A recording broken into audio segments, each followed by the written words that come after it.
देखिए क्वेश्चन हमारा RRB group D में 2019 में पूछा गया था। देखिए हम क्वेश्चन को बिना पेन कॉपी के कैसे स्मार्ट अप्रोच से बना सकते हैं।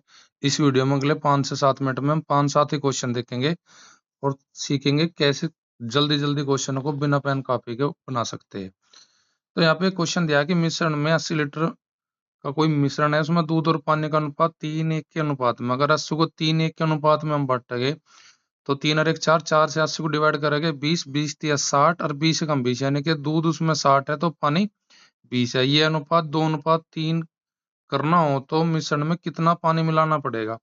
अब देखिए आपको पता है कि यहाँ से हमारा 3 और 1 के अनुपात में जो हमारा आया वो आया 60 तो आया मिल्क और 20 आया दूध।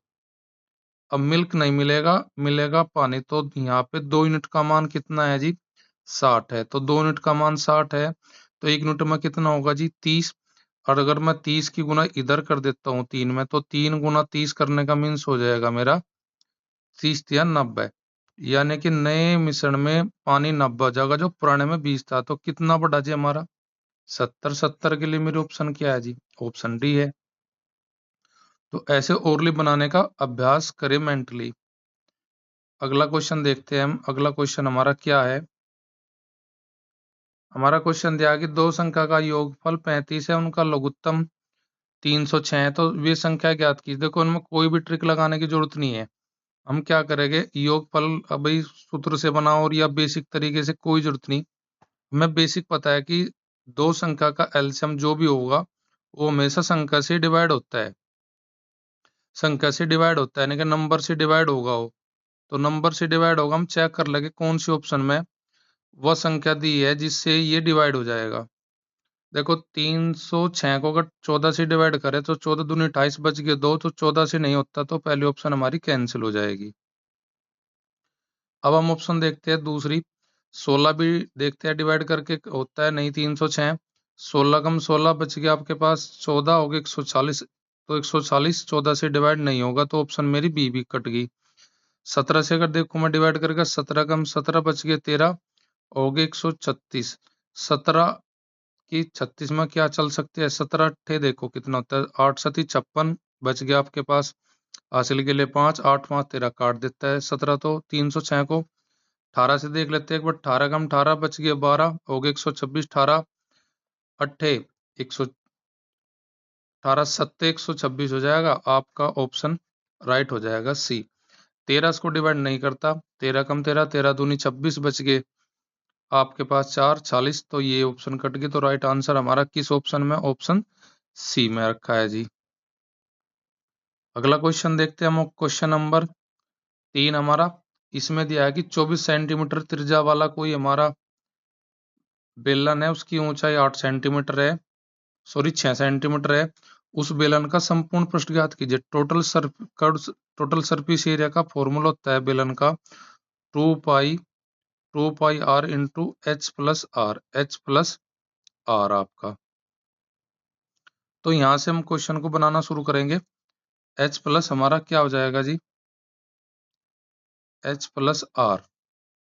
अब एक बात समझो आप, थोड़ा सा ध्यान रखो, पाई का वैल्यू दिया है तो आर में 2 की गुना कर दो, यानी कि 24 में 2 की गुना करने का मतलब हो जाएगा 48। यहाँ पे 48 हो जाएगा, यहाँ पे 24 और 6 जुड़ के हो जाएगा 30। अब देखो यहाँ पे 30 से कटेगी वो ऑप्शन, देखो सारी कट जाएगी, जीरो पीछे लग रहा है, तो 30 का हम क्या बनाएंगे भाई, सीधा सीधा 3 गुना 10 करेंगे। तो 3 तय देखते हैं, 3 का रूल ये कहता है अंकों का योग 3 से डिवाइड होना चाहिए। तो पहले ऑप्शन में अंकों का योग 3 से डिवाइड हो जाता है, लेकिन दूसरे ऑप्शन का अंकों का योग 3 से डिवाइड नहीं होगा, और नए ऑप्शन सी वाला का होगा 3 से डिवाइड। क्योंकि हम 30 को ब्रेक कर रहे हैं किस में जी, 3 और 10 में। 3 और 10 में, 3 10 में देख रहे, तो 10 का रूल तो जीरो से सभी कट जाएगा, पर 3 का रूल कहता है अंकों का योग कीजिए। अब जो ऑप्शन डी है उसमें भी अंकों का योग 3 से डिवाइड हो, यानी कि 2 ऑप्शन हमारे पास ऐसी आई जिनका अंकों का योग 3 से डिवाइड हो जाएगा।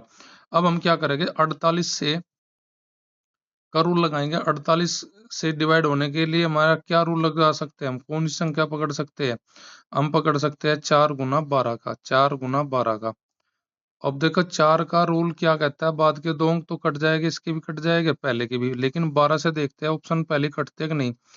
12 तिया 36 बच गया आपके पास 8 हो गया आपके पास 12 तिया 36 8 84 84 भी काट देगा 12 को, 12 से भी डिवाइड कर देगा। तो यहाँ से मैं ऑप्शन से थोड़ा अभी बन नहीं पा रहा, तो फिर हम क्या करेंगे, हम 48 की गुना सीधी डायरेक्टली 30 में कर देंगे, तो 48 दिया कितना हो जाएगा हमारा 184। तो फिर यहाँ ऑप्शन हमारी फाइनल आंसर जो हो जाएगी ऑप्शन डी हो जाएगी। अगला क्वेश्चन हमारा क्या है देखिए, बहुत आसान होते हैं क्वेश्चन, थोड़ा टेक्निक अच्छी होनी चाहिए इनकी निकालने की। दो संख्या में अनुपात 2:7 है। यदि संख्या पहली में 14 की बढ़ोतरी और दूसरी में 6 की कमी कर दी जाए तो यह अनुपात 4:3 हो जाता है। दोनों मूल संख्याओं का योग पूछा आज हमें। देखो ऑप्शन से लेते हैं, अगर हम 36 ले लेते हैं तो अंकों का पहले अनुपात जोड़ कर लेते हैं, 7 2 9 9 चौक 36। 4 की गुना अगर हम 2 में करें, 4 दूनी 8 8 में 6 जोड़े 8 6 8 और 14 हमारा हो जाएगा 22। और 22 को क्या 4 डिवाइड करता है, नहीं करता, तो ऑप्शन पहली हमारी आंसर नहीं होगा। 2 और 7 का योग 9 9 5 45 5 की गुना 2 में करेंगे 10 10 और 14 जुड़ के हो जाएगा 24। क्या 24 डिवाइड करता है, 4 करता है।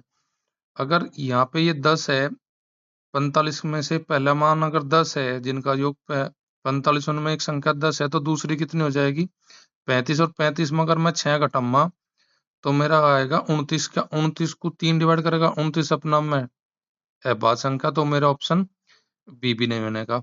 अगर मैं सी से लेता हूँ 5 2 और 7 का योग 9 9 30 27। 3 की गुना करता हूँ 2 में 6 6 और 14 हो जाएगी 20।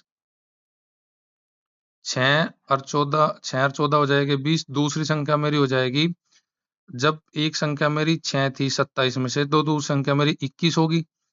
21 में से अगर मैं 6 घटाऊंगा तो मेरे पास बचेगा जी 15। 15 और 20 20 और 15 में अनुपात बन जाएगा 4:3 का जी, 5 से डिवाइड करेंगे, ऑप्शन सी मेरी राइट हो जाएगी। तो ऐसे थोड़ा मेंटल ही कैलकुलेशन करके देख लेते हैं, ये बहुत मीडियम और इजी क्वेश्चन है। क्वेश्चन अगला, एक पुस्तक के अंकित मूल और उसके विक्रय मूल्य में और क्रिया में अनुपात दिया है 8 6 5 का। बताए अंकित मूल का अनुपात यानी कि 8 है मेरे पास, क्रिया मूल से कितने प्रतिशत अधिक है। देखो 8 और 5 का अंतर 3, किससे अधिक है, क्रिया से। क्रिया का मान कितना है 5 है, तो 3/5 का मतलब 60%। आपका क्वेश्चन सोल्व हुआ। तो ऐसे हम मेंटली क्वेश्चनों को, अगर कॉन्सेप्ट आपका तैयार है तो मेंटली क्वेश्चन को बना सकते हैं हम।